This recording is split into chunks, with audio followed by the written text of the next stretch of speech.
Hey everyone, 99% of you watching aren't subscribed. Let's change that.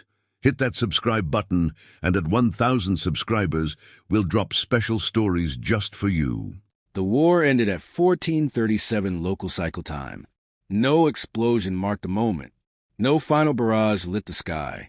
Instead, the Virex planetary defense grid simply went dark. Across Kale Prime's bruised horizon, the towering spires that had once glowed with defensive energy flickered and dimmed like dying stars. The thick violet clouds above parted just enough to reveal Terran warships holding position in low orbit, silent, waiting. Staff Sergeant Aaron Hale stood on the cracked salt plains outside forward operating Bastion 3 and listened to the wind. It carried the scent of mineral ash and something faintly metallic. Virex blood, long dried into the dust after months of trench warfare. His helmet rested under his arm. His armor was scarred and pitted from plasma fire. The insignia on his shoulder had been repainted twice since landing. A soft chime sounded in his earpiece. All Terran units, this is Fleet Command. Virex High Council has transmitted unconditional surrender codes. I repeat, surrender confirmed. Stand down from offensive posture. Around him, Marines froze. Some exhaled sharply. One man laughed once, a disbelieving bark. Another simply sat down in the dirt. Aaron didn't move. He'd learned on Kale Prime that silence could be a trick. 3 years earlier, this world had been humanity's worst defeat. The Virex had superior atmospheric weapons, biomechanical fortresses that grew back when bombed, and soldiers who could see infrared trails in the dark. The first Terran landing force had been nearly wiped out.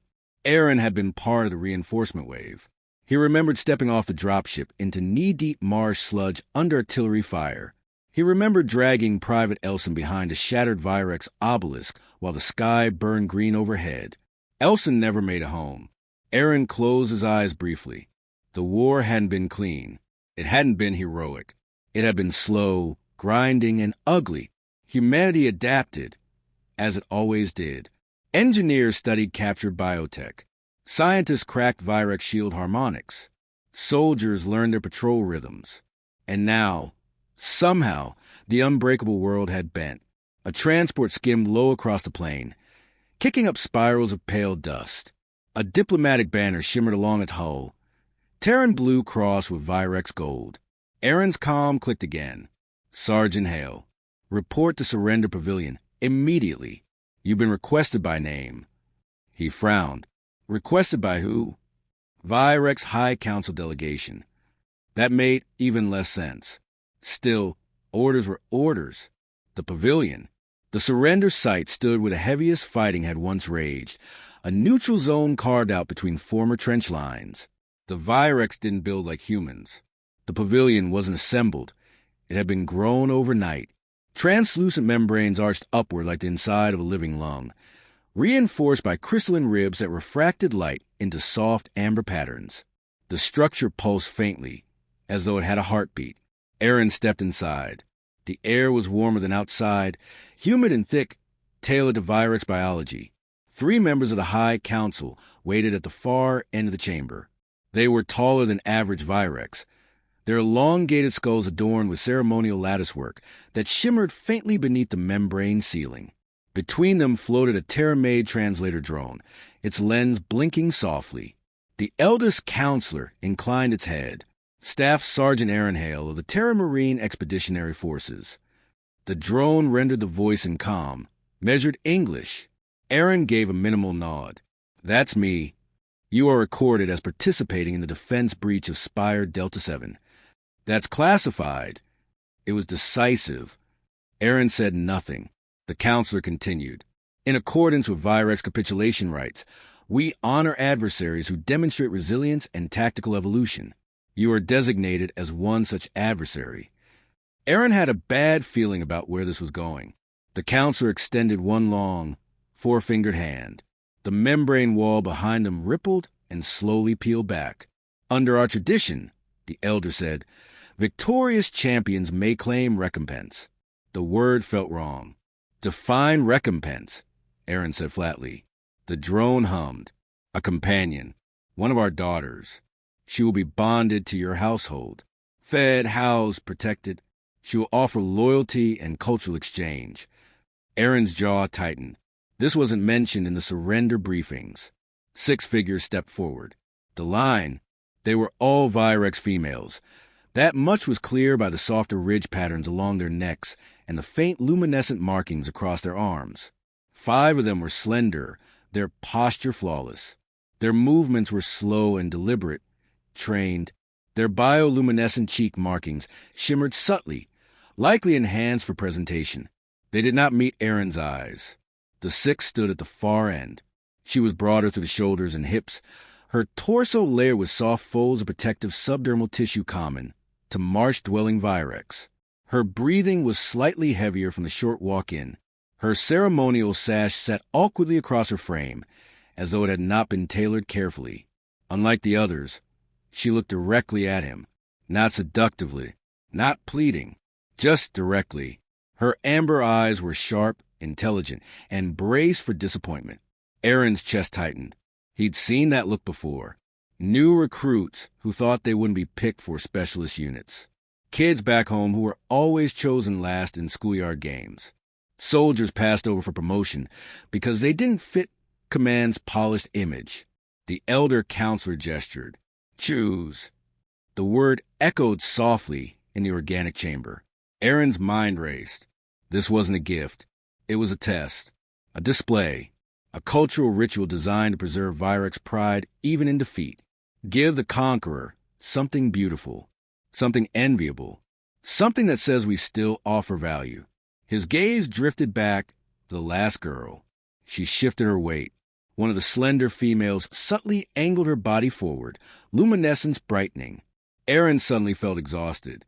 3 years of war, and this is how it ended? With selection, with someone being measured and ranked. The heavier girl's hands were clasped tightly in front of her. Her knuckles, thicker than the others, were pale where pressure cut off circulation. She was already preparing herself to be passed over. Aaron recognized the moment. He had lived that moment. He stepped forward, and the chamber grew very, very quiet. The silence inside the pavilion thickened as Aaron moved. 6 pairs of alien eyes tracked him. The humid air hummed faintly through the living crystal arches above, refracting soft amber light across the line of waiting Virex women. Aaron didn't look at the counselors. He walked slowly past the first candidate. She was poised perfectly, chin lifted, posture open, bioluminescent cheek markings glowing a controlled rhythm meant to signal receptiveness. She did not raise her gaze, but Aaron saw the subtle tightening in her jaw as he passed. The second candidate shifted her hands delicately, claws polished and ceremonial bands gleaming along her wrists. The third inhaled slightly, expanding her narrow-ribbed frame in a display of physical health. The 4th and 5th followed suit, subtle, trained movements. They had rehearsed this. They knew what this ritual demanded. Then Aaron reached the 6th. Up close, he could see that her ceremonial sash was indeed ill-fitted, drawn tight across her broader torso. The fabric dug slightly into the soft layering along her sides. Her breathing was steady but heavier than the others, and she was still looking at him. Not coy, not defiant, just bracing. Her amber eyes were ringed with faint gold flecks, unpolished, natural. There was no enhancement glow along her cheek ridges, no cosmetic shimmer. She had not been prepared to be chosen. Aaron stopped in front of her. Behind him, he heard the faint murmur of one counselor whispering to another in low-frequency Virex tones. The translator drone hovered closer. "Make your selection, Sergeant Hale," it said calmly. Aaron lifted his hand and pointed. "I choose her." For a heartbeat, nothing happened. The drone emitted a soft static crackle, as though verifying translation accuracy. Then it repeated. He selects the final candidate. The pavilion shifted, not physically, but atmospherically. The 5 unchosen females stiffened almost imperceptibly. One's cheek markings dimmed at once. Another finally looked up in visible confusion. The counselors conferred in hushed clicks and harmonic pulses. The eldest turned back to Aaron. "You decline the prime companions," it said carefully.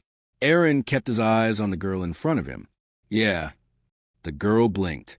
Her hand lifted slowly, pressing against her chest. "Me?" she asked, her voice deeper than the others, edged with disbelief. The translator rendered it faithfully. Erin met her gaze directly. "Yeah, you." Her breathing hitched. The counselor's discomfort grew more obvious now. Frill ridges along their elongated skulls fluttering in agitation. "She is not of optimal aesthetic ratio." One counselor stated plainly. Erin's jaw tightened. "I didn't ask for optimal." A pause. The elder tilted its head. "Clarify your reasoning." Erin finally looked toward them. "You want honesty?" The chamber stilled. "You lined them up like equipment," he said. "Like inventory." A faint ripple passed through the pavilion membrane. He gestured slightly toward the remaining 5. "They're polished, trained, prepared to please a conqueror." His gaze shifted back to the 6th girl. "She's the only one who looks like she didn't volunteer." The translator drone hummed as it processed tone and intent. The elder responded, voice lower now. "She was offered as part of equitable representation." Erin let out a slow breath. "In my culture," he said quietly, "you don't reward a soldier by giving him someone who didn't get a say." The girl's fingers tightened slightly against her sash.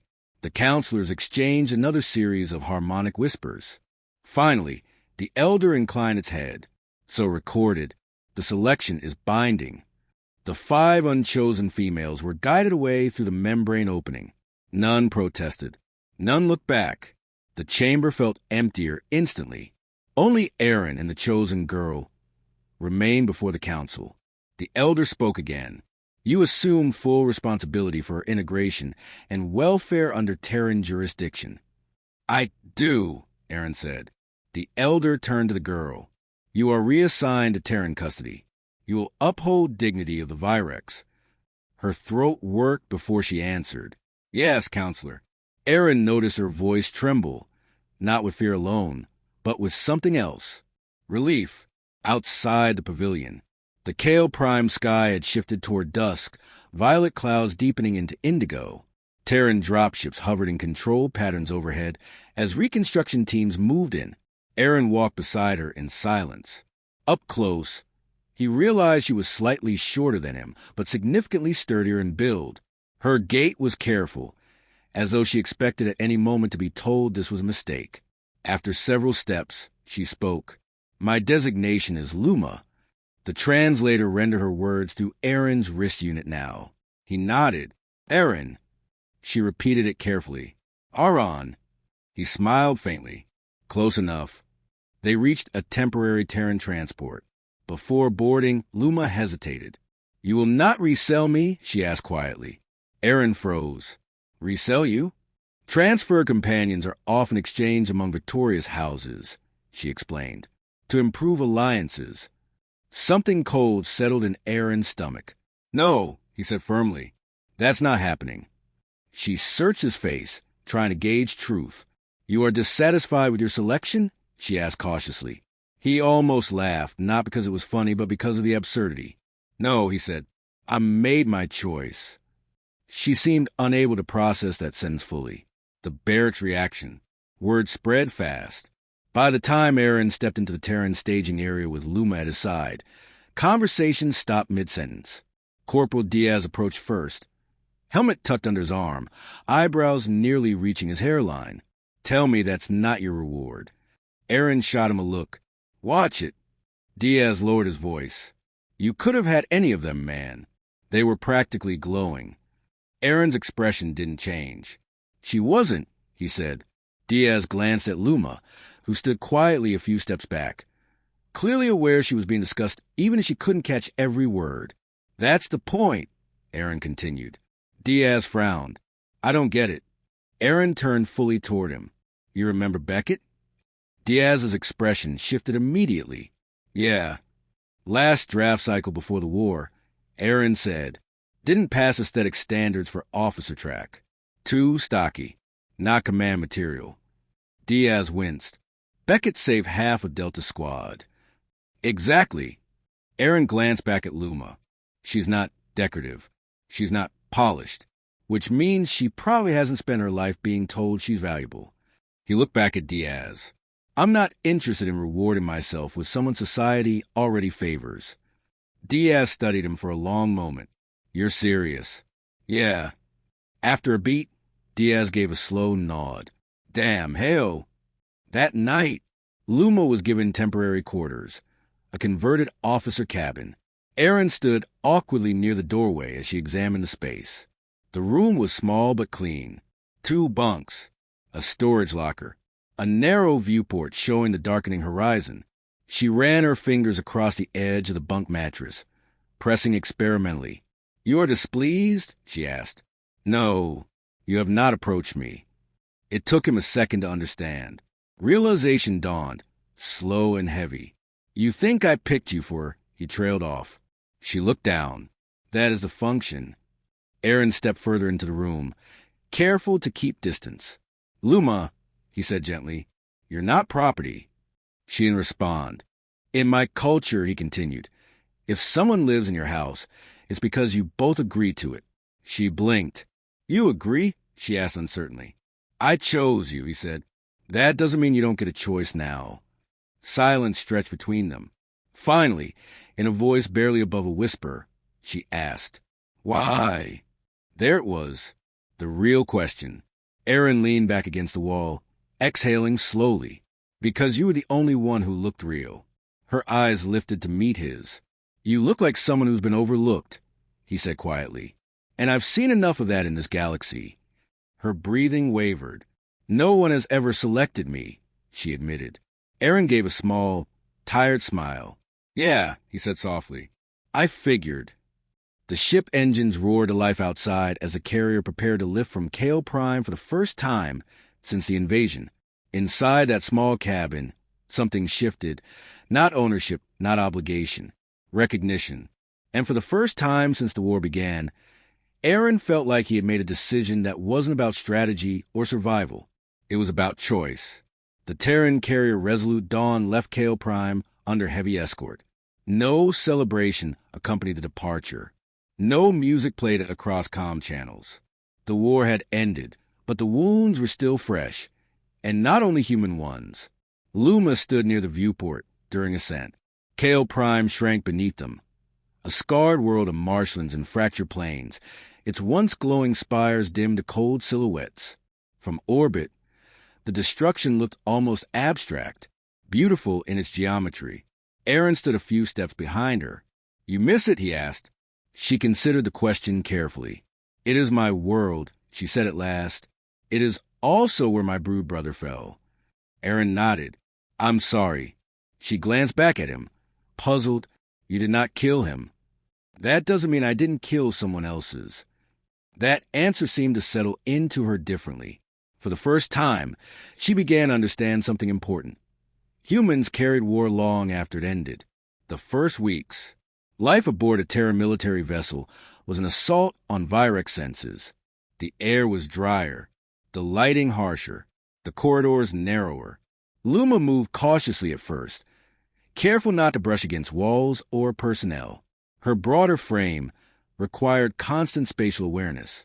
A few crew members stared openly. Most pretended not to. Aaron noticed every glance. He didn't confront anyone, not yet. Instead, he made adjustments. He requisitioned a portable humidifier unit for her quarters, filed a thermal variance request to lower the cabin temperature, brought extra protein rations after discovering Virex metabolism required nearly double the caloric intake of a human soldier. She tried to refuse the additional food. I should not consume more than you, she said once, pushing the tray back toward him. You're twice my mass, Aaron replied. That's math, not greed. She tilted her head. Math is kindness? Sometimes. That seemed to intrigue her. Misunderstandings. The first real tension came unexpectedly. Aaron had returned from a debriefing, jaw tight from reliving combat reports. He tossed his gloves onto the table harder than intended. Luma flinched violently. Her back pressed against the wall. Her breathing quickened. The bioluminescent patterns along her arms dimmed instinctively, a submissive reflex. Aaron froze. I wasn't angry at you. She said nothing. I wasn't angry at you, he repeated, softer. On Virex worlds, elevated volume and sudden motion were precursors to disciplinary strikes within bonded households. Raised voices meant correction. Humans yelled when frustrated. Virex masters yelled before punishment.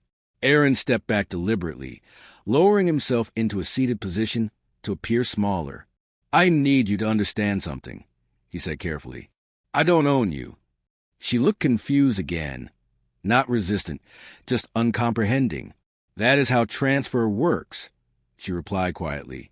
"Not with me." Silence stretched between them. Finally, she asked, "Then what am I?" It was a dangerous question. Aaron thought before answering. "I guess," he said. The translator hummed as it searched for a Virex equivalent. None existed. Luma absorbed the word slowly. "Guessed," she repeated, testing its shape. That night, she slept lying down for the first time instead of perched upright on the edge of the bunk. Progress came in increments. Stories of water. 3 weeks into transit, Luma began to talk more. It started with a question. "On Earth," she asked one evening, watching Aaron clean carbon scoring from his rifle components, "is it true that water falls from the sky?" "Rain." He smiled faintly. "Yeah." "Invisible sheets?" "Sometimes so thick you can't see 5 meters ahead." Her cheek markings brightened unconsciously. On Virex, water flowed in subterranean rivers and surface marshes, but precipitation was rare and acidic. Aaron pulled up archive footage on his datapad. A recording of a thunderstorm rolling over the Atlantic coast. Luma leaned closer to the screen. Lightning cracked across the display. She recoiled at first, then stared, mesmerized. "The sky fractures," she whispered. "Pretty much." "Does it harm you?" "Sometimes. But mostly it just reminds you how small you are." She considered that. "In Virex teaching, we are told we must never be small." Aaron huffed softly. "Yeah, humans get told that too." She studied him in the glow of the screen. "You do not believe it." "No," he admitted. "I think knowing you're small keeps you from becoming a monster." The idea lingered between them. The question came on the 32nd night of transit. They were alone in the cabin.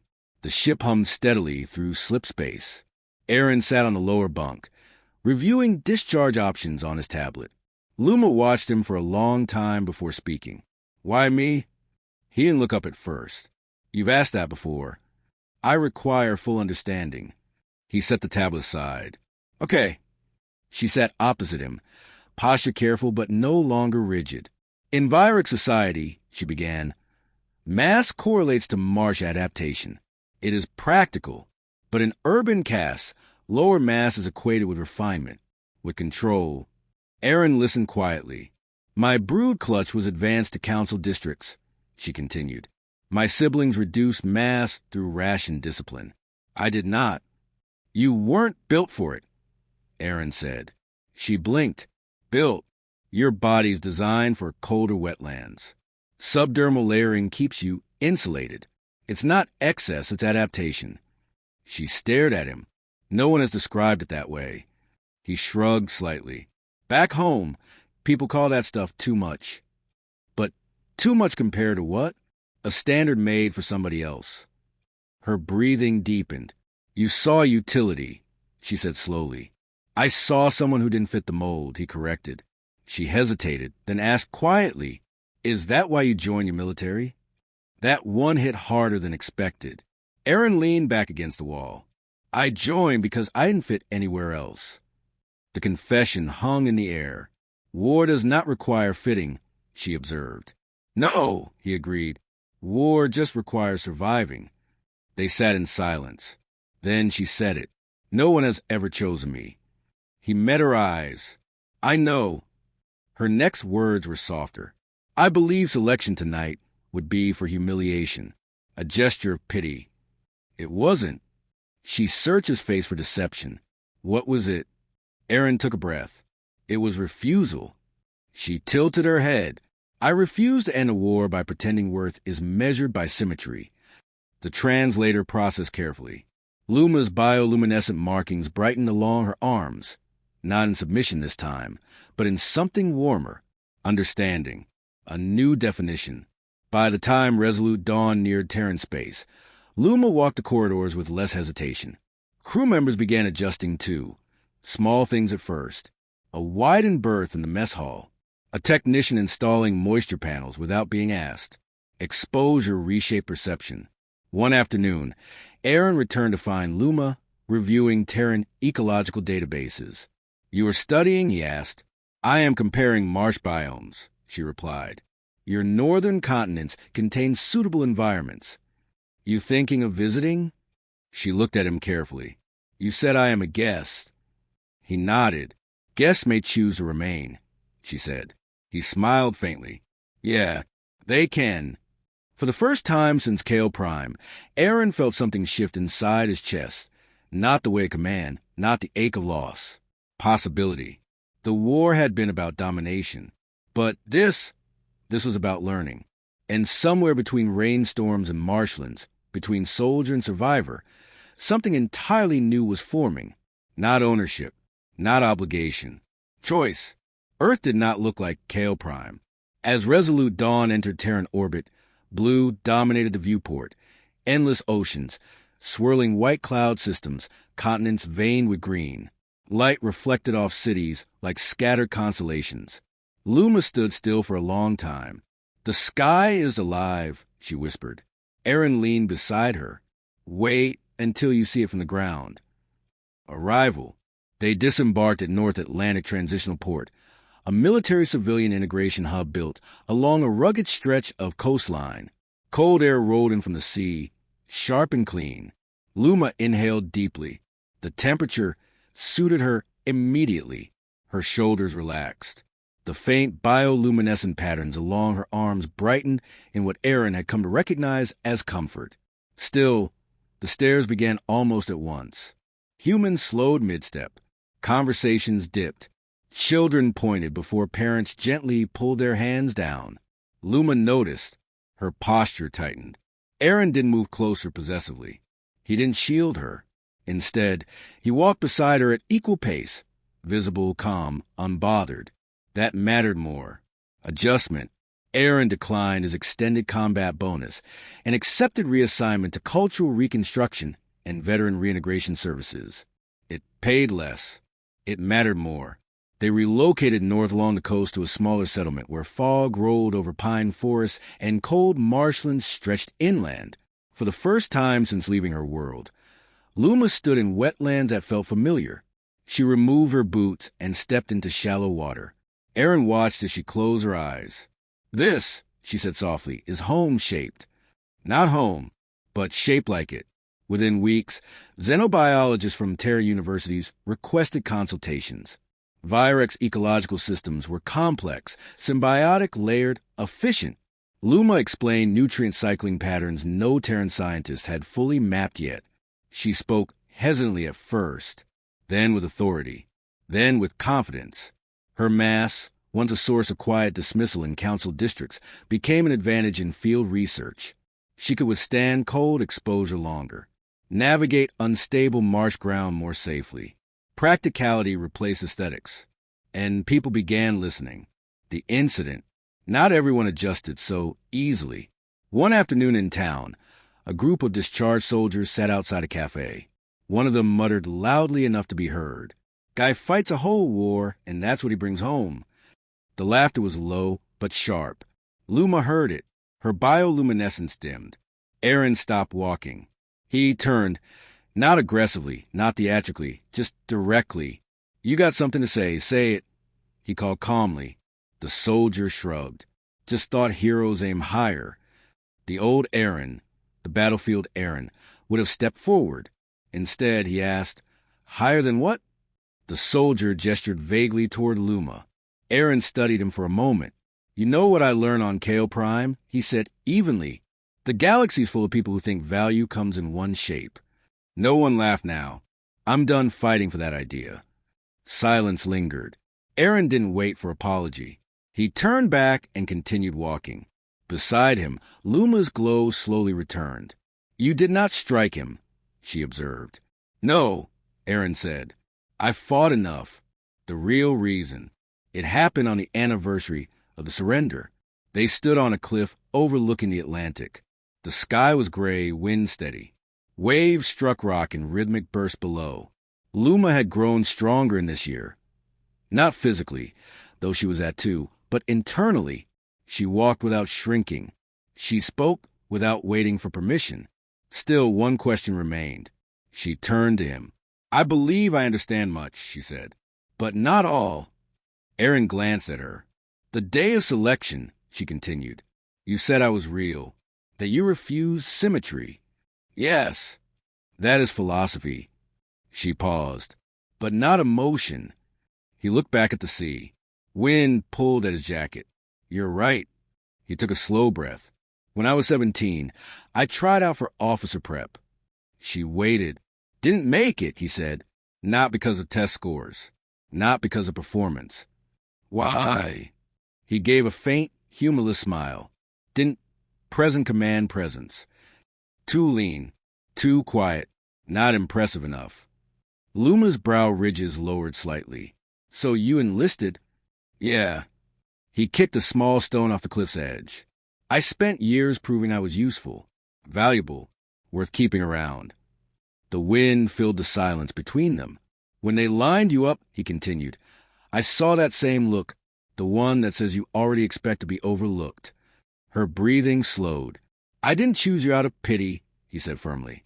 "I chose you because I was done letting systems decide who counts." She absorbed that slowly. "You saw yourself," she said. "Yeah." She considered this with visible care. "In Virex thought," she said, "shared reflection forms the strongest bonds." He glanced at her. "Guess we're ahead of schedule then." A faint sound escaped her, a laugh, deeper and fuller than when they first met. Then she did something she had never initiated before. She stepped closer, not hesitantly, not seeking permission, just choosing. Her larger hand slipped into his. Warm, steady. "I was sent because I did not fit council beauty metrics," she said. "But you have shown me something." "What's that?" "That war ends many ways." He looked at her. "You think this counts?" She nodded. "You ended one inside yourself." The ocean roared below them. For the first time since Kale Prime, Aaron felt something unclench fully in his chest. The war had given him medals, scars, nightmares. But this was a victory no report would record. He hadn't chosen the most beautiful. He hadn't chosen the most polished. He had chosen the one who reminded him that worth was never supposed to be a competition. And in doing so, he'd chosen the kind of man he wanted to be after the war. Luma leaned gently against him, bioluminescent markings glowing softly against the gray horizon. Behind them, Earth stretched wide and imperfect and alive. Ahead of them, not conquest, not survival, but something far rarer, a future built on choice.